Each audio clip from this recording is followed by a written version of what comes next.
여러분, 오늘은 사회과학 지역연구의 실제 제7주 수업을 진행하겠습니다.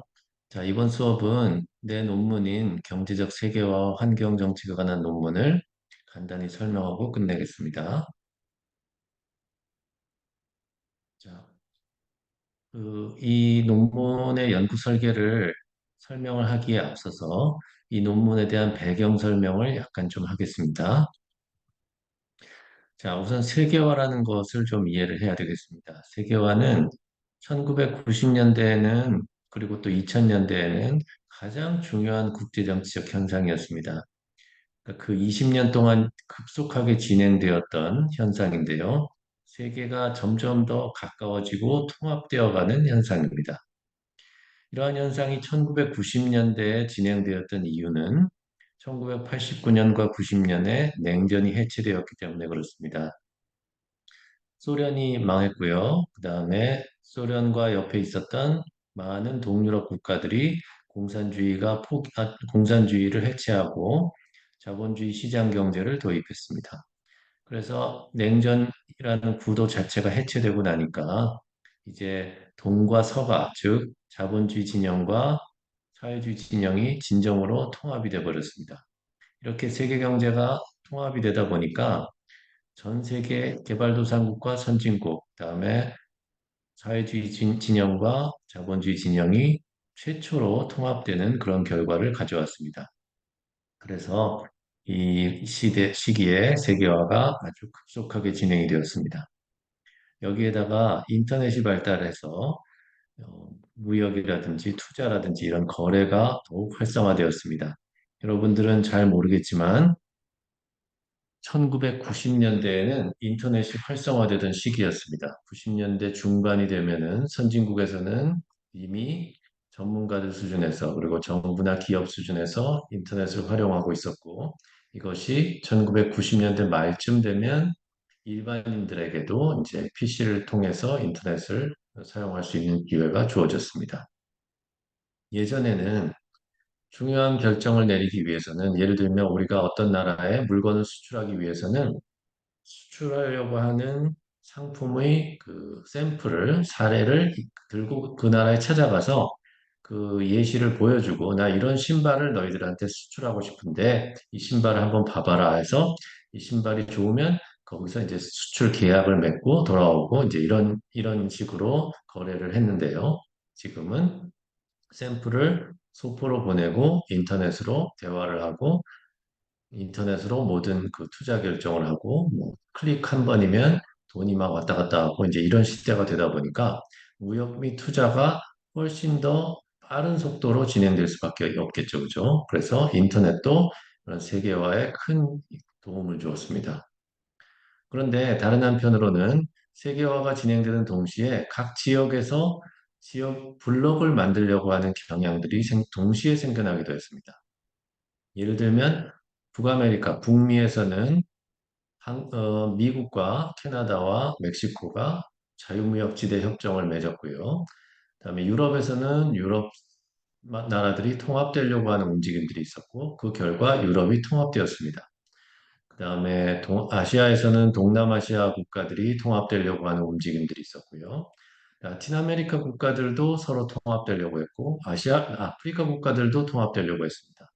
물론 실제로 강할 정도로 통합이 된 경우는 유럽밖에 없습니다. 그렇지만 이런 시도들이 이제 나타났습니다. 즉, 이 얘기는 전 세계가 통합되는 세계화가 진행됨과 동시에 지역 단위로 통합되는 블록화 현상도 동시에 진행되었다는 뜻입니다. 이와 더불어서 세계화와 더불어서 가장 중요하게 여러분들이 이해해야 될 현상이 중국의 등장과 부상입니다. 중국은 1978년 개혁개방 정책을 시행하면서 세계 경제 무대로 나왔습니다. 나오자마자 1980년대에는 초고속 성장을 했습니다. 물론 이 초고속 성장은 90년대와 2000년대, 2010년대까지도 지속되었습니다. 그런데 1980년대에는 10년 내내 두 자릿수 성장을 했습니다. 15%, 16% 성장을 했습니다. 놀라울 정도로 급속도로 성장을 했고요. 1995년에는 세계 무역기구가 만들어지면서 중국도 5년 뒤에 이 세계무역기구의 회원이 되었습니다. 이렇게 중국이 세계 경제로 들어오면서 세계화는 더욱더 가속화되었습니다. 1990년대에는 미국과 유럽, 일본과 한국의 기업들이 중국에 진출해서 값싼 노동력을 바탕으로 해서 제조업이나 뭐 이런 여러 가지 산업을 활성화시켰고요. 서로 많은 이득을 보았습니다. 중국은 이를 통해서 고용을 창출하고 소득을 증대시키고요. 이것을 바탕으로 좀 더 자본집약적인 산업과 첨단 산업에 투자할 수가 있었습니다. 이렇게 세계화라는 현상이 1990년대에 급속하게 진행되면서 국제정치학자들에게는 가장 중요한 연구 대상이 되었습니다. 자, 세계화는 여러 차원에서 발생할 수가 있는데요. 경제가 세계화되는 것을 이제 가장 기본적으로 하고요. 또 정치가 세계화되는 것, 예를 들면 민주주의가 보편적으로 확산되는 것도 생각해 볼 수가 있을 거고요. 문화가 세계화되는 것, 서구 문화가 전 세계를 지배하는, 예를 들면 1990년대에 문화적으로 가장 중요한 인기였던 것은, 예를 들면 문화 콘텐츠 중에 가장 인기였던 것은 뭐 마이클 잭슨이라든지 뭐 마이클 조단 같은 그런 농구 선수라든지 뭐 이런 것들이 이제 되게 유명했는데 이런 미국의 문화가 대중문화가 전 세계를 지배한다든지 뭐 이런 현상도 생각해 볼 수가 있겠습니다. 또 환경의 세계화, 뭐 이런 다양한 교육의 세계화 여러 가지도 생각해 볼 수가 있겠죠. 교육의 세계화는 전 세계가 같은 교육 체계를 갖추고 같은 교육 내용을 갖춘다. 뭐 이렇게 생각해 볼 수가 있겠습니다. 1990년대와 2000년대에는 경제가 너무 급속하게 세계화되다 보니까 혹시 다른 분야에서도 이렇게 빨리 세계화가 진행되지 않을까라는 생각들을 많이 했었습니다. 그리고 또 경제적 세계화가 다른 분야에서의 세계화를 촉진시키지 않을까 이런 이런 상상도 많이 했습니다. 그래서 경제가 세계화되면 환경도 세계화되지 않을까. 즉 어떤 나라가 무역을 많이 하고 투자를 많이 하게 되면 그 나라의 환경 제도가 선진국의 환경 제도랑 비슷해지지 않을까. 뭐 이런 상상을 했던 것입니다. 이런 상상이 제 박사 논문이었고, 이 박사 논문을 주제로 이제 논문을 쓴 것이 여러분들이 지난 시간에 읽은 논문입니다. 그래서 이 세계화의 차원의 간의 관계, 경제적 세계화와 정치적 세계화의 관계, 경제적 세계화와 환경 세계화의 관계, 뭐 이런 그 차원끼리의 관계, 차원 사이의 관계가 이 논문의 핵심이라고 할 수가 있겠습니다. 그리고 또 참고로 여러분들이 알아둬야 될 것은 세방화라는 그 용어도 있습니다. 이것은 세계화와 지방화를 합쳐온 것입니다. 지방화라는 것은 각 지방의 특성이 더욱 살아난다는 것입니다. 예를 들면 세계화의 상징은 당시에 맥도날드라는 그런 어떤 그 글로벌 그 푸드 프랜차이즈의 이제 그 등장이었는데요. 지방화의 상징은 각 지방마다 로컬 브랜드의 햄버거 집들이 생겨나는 것입니다. 근데 이것들이 동시에 생겨나는 거죠. 그러니까 맥도날드가 전 세계에 퍼지지만 각 나라에 맞게 한국에서는 뭐 불고기 버거가 생긴다든지 뭐 중국에서는 중국 사람들의 입에 맞는 햄버거가 생긴다든지 하는 조금씩 변형되는 현상을 세방화라고 합니다. 그래서 이 세방화라는 것도 당시에 중요한 연구 대상이었습니다. 어, 제 논문으로 가서 제 논문은 경제적 세계화와 개발도상국의 환경 간의 관계입니다. 기존 연구는 여러 가지가 있는데요. 개발도상국의 세계화가 되면 개발도상국의 환경이 파괴된다고 하는 주장도 있고요. 또 세계화가 되면 개발도상국의 환경 보호에 도움이 된다고 하는 주장도 있습니다. 이것은 캘리포니아 효과라고 하는데 이것을 왜 캘리포니아 효과라고 하냐면 미국의 50개 주 중에서 캘리포니아 주에서 환경 기준을 높이니까 다른 주들도 환경 기준을 동시에 높였습니다. 그래서 이것을 캘리포니아 효과라고 합니다. 그리고 이 두 주장 말고 경제적 세계화가 개발도상국의 환경에 도움을 주느냐 마느냐는 다른 어떤 요인에 달려 있다. 뭐 지도자들이 뭐 선택에 달려 있다. 뭐 이제 이런 주장을 하는 그런 사람들도 있습니다. 자, 그리고 제가 연구해서 기존 연구를 두 가지로 크게 분류를 했는데 여러분들도 이런 분류를 시도해 보면 좋을 것 같습니다. 첫 번째는 구조적인 접근이고 두 번째는 합리적 선택이라는 접근입니다. 여러분 지난 시간에 동북아시아 국제정치 국제관계에서 한국이나 대만의 경제 발전을 설명하는 세 가지 이론을 배웠죠, 그죠? 그중에서 첫 번째가 역사 구조적인 접근인데 그 구조적 접근이 바로 이런 것입니다. 즉 구조를 가지고 이제 구조적 조건을 가지고 어떤 현상을 설명하는 것입니다. 개발도상국의 환경은 처음에 경제가 안 좋아졌을 때는 경제가 나빴을 때는 나쁘지만 소득이 어느 정도 올라가면 경제 구조가 바뀌기 때문에 환경이 좋아진다고 주장하는 것입니다. 이런 것이 바로 구조적 접근의 예입니다. 또 하나 예를 들면 후발성의 이점이라는 것을 들 수가 있겠습니다. 후발성을 가진, 그러니까 즉, 그, 후발주자인 개발도상국은 선발주자들이 이미 만들어 놓은 환경 기술이나 환경 제도를 그대로 따라하면 되기 때문에 오히려 선발주자들보다 더 큰 혜택을 받는다는 것입니다. 이것이 바로 후발성의 이점입니다. 이것도 구조적인 현상에 의한 설명입니다. 즉, 개발도상국의 개발이 늦었다는 현상 자체가 구조적인 현상입니다. 그래서 그 구조적인 현상으로 개발도상국의 환경 제도화를 설명하는 것입니다. 반대로 합리적 선택에 기반을 둔 이론은 어떤 행위자들의 선택에 의해서 환경 제도화의 결과가 나온다는 것입니다. 예를 들면 선진국의 공장의 사장들이 환경 보호에 들어가는 그 제조 원가를 낮추기 위해서, 즉 환경 보호를 위한 비용을 절약하기 위해서 공장을 개발도상국으로 이전하는 선택을 하게 된다는 것입니다.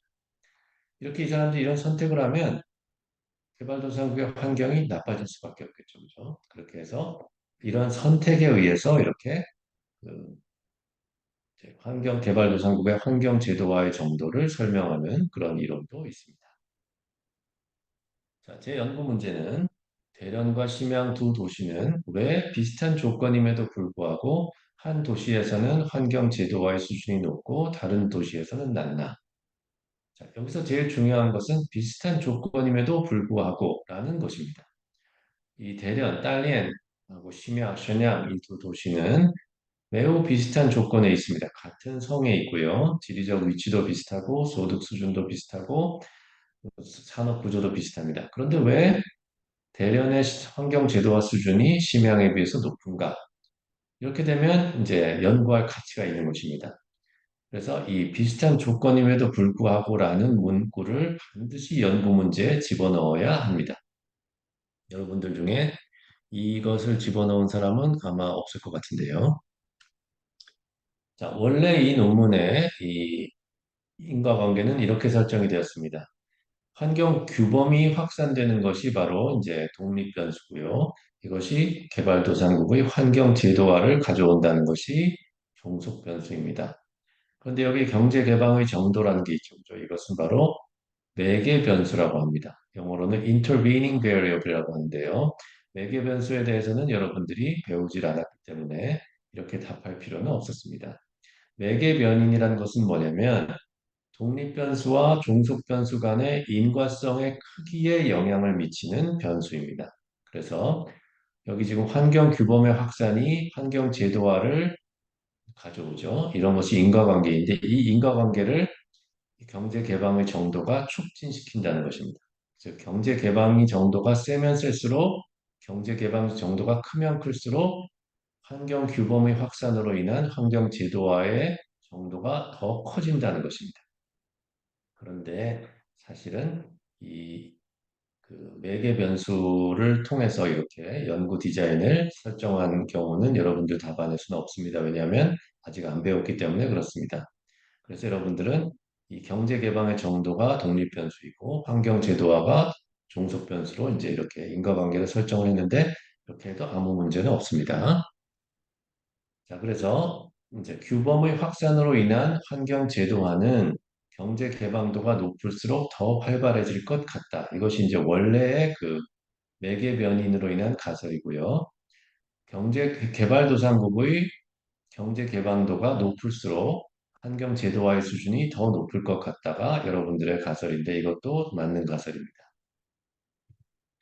자, 독립 변수는 경제 개방도고요.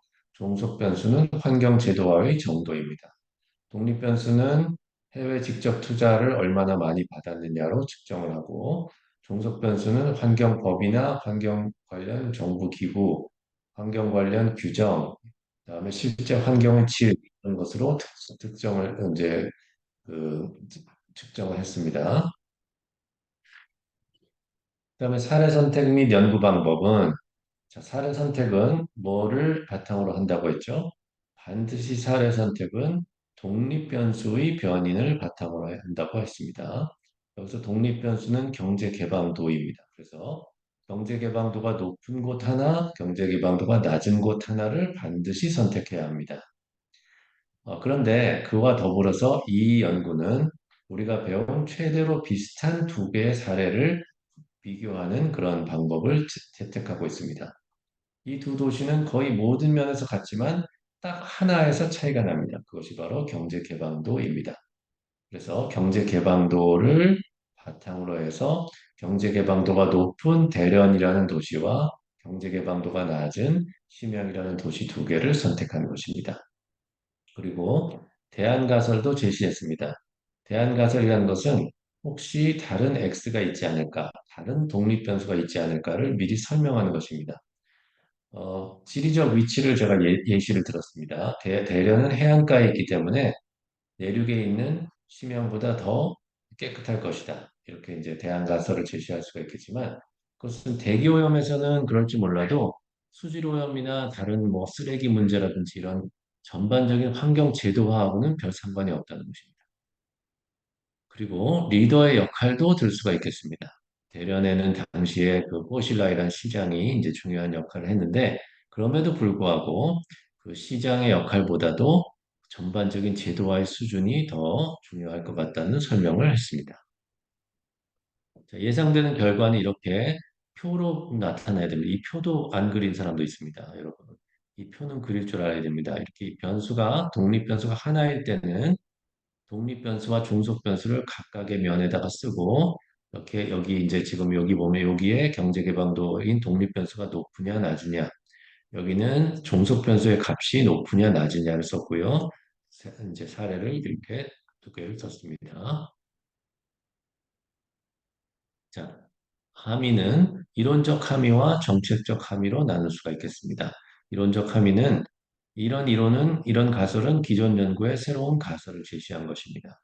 뭐 정책적 함의는 만약 개발도상국이 환경 제도화를 수준을 높이려면 경제를 개방해야 된다는 것입니다. 그래서 경제 개방으로 인한 환경 제도화의 효과를 극대화해야 된다라는 것이 정책적 함의가 되겠습니다.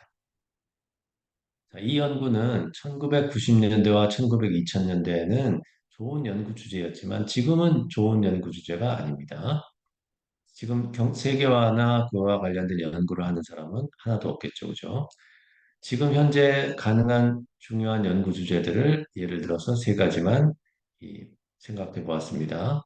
탈동조 시대의 글로벌 환경 정치. 지금은 미국과 중국이 협력을 하고 있는 시대가 아니고 미국과 중국이 협력의 고리를 끊고 있는 시대입니다. 그런데 그리고 또 미국과 중국뿐만이 아니고 미국과 일본과 한국이 한편으로 동맹을 하고 또 다른 편에서 중국과 러시아와 같은 나라들이 이 동맹에 대항을 하고 있는데요.